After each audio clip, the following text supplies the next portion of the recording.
Hey everyone, it's Cherry. Really quick before we get started with this video, this will be a commentary focused video using one of my own matches. I'll be basically breaking down what happened, things to look out for, and even reflect on my own gameplay. Number two, just in case it is not clear, in this match I am playing my Resto Shaman with the Farseer hero talents. And number three, I do have a written BG Blitz guide, and the link will be posted in the description of the video below. It's primarily aimed towards beginners in BG Blitz so you can understand how each map works, how to approach the objectives, what new buffs exist, and more. It will be edited throughout the expansion as we progress through each season, so just make sure to bookmark it and keep an eye out on it.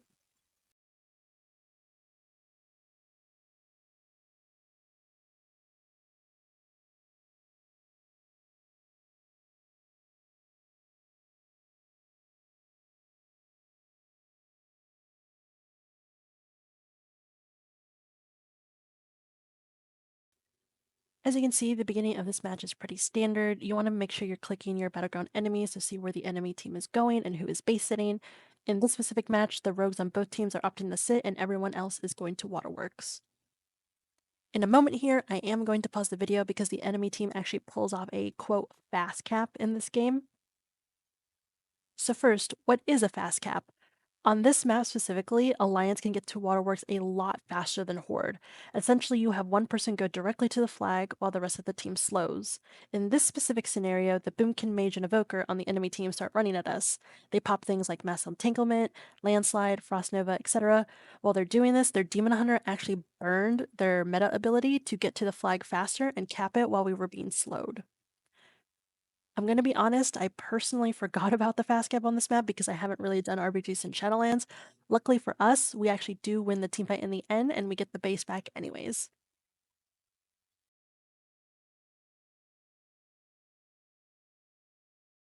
While we're watching this team fight play out, I do want to just quickly mention and remind players that you can Bloodlust and Heroism in BG Blitz settings. So remember that if you are an Evoker, a Mage, Shaman, or whatever, try to Bloodlust. Probably the first team fight is good rule of thumb unless your team says otherwise. I've had way too many games where Bloodlust is not pressed the entire game and you lose out on so much DPS and potentially even two uses of it.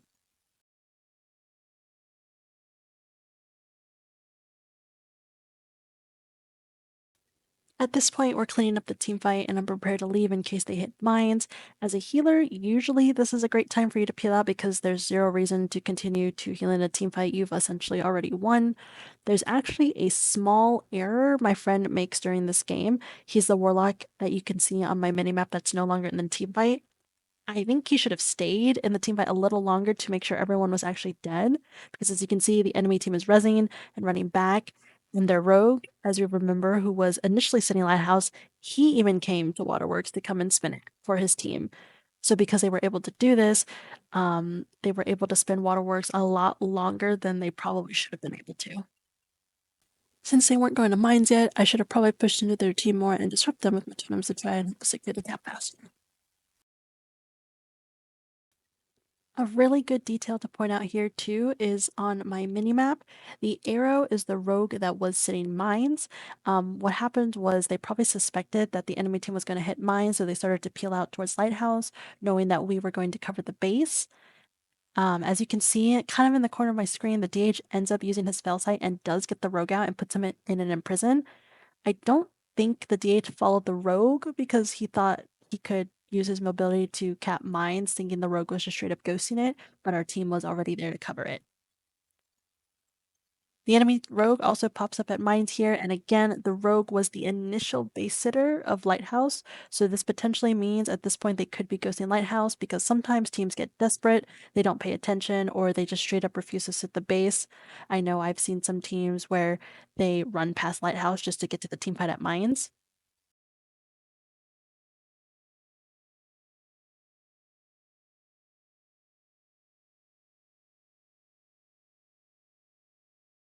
And what do you know? As we're team fighting at mines, our rogue successfully captures Lighthouse, and we end up recapping their team.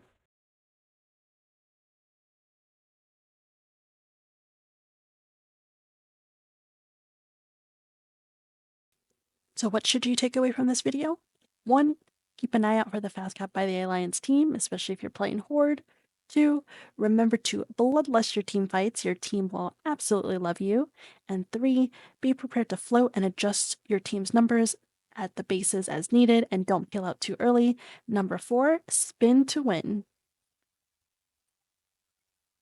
This was my first ever commentary video, so feedback is welcome either in the YouTube comments below or my Discord. Hopefully I can put more of these out to help players understand what the heck is happening in some of these matches. But until next time, see ya.